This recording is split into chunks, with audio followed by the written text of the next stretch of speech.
Welcome to our channel. Today we how to secure your network with Cisco detailed guide step by step clearly. Begin by assessing your current network setup. Identify all devices connected to your network.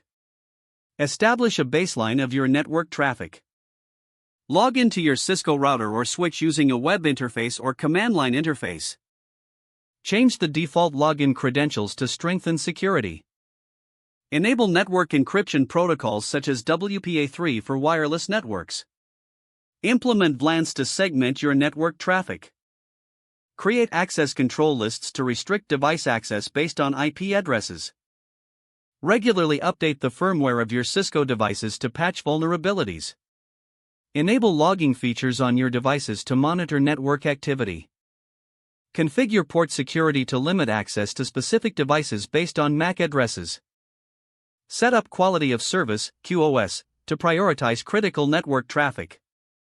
Consider enabling dynamic host configuration protocol snooping to prevent rogue DHCP servers.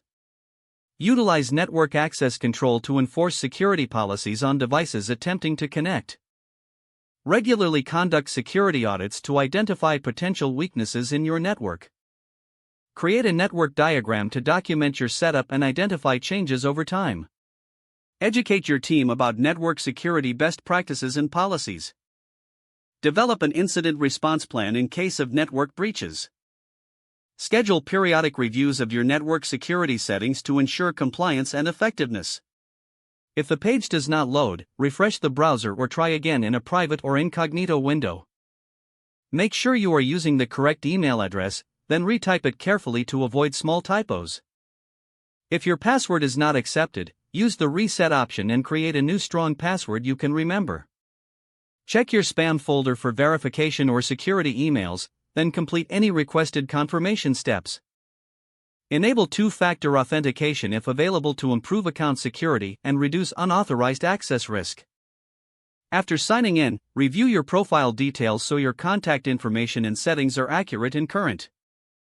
If you see an error message, note it down and try again after restarting your device and internet connection. Log out when you finish, especially on shared devices, to keep your account and payment information secure. If the page does not load, refresh the browser or try again in a private or incognito window. Don't forget to like this video and subscribe to our channel for more step-by-step tech guides.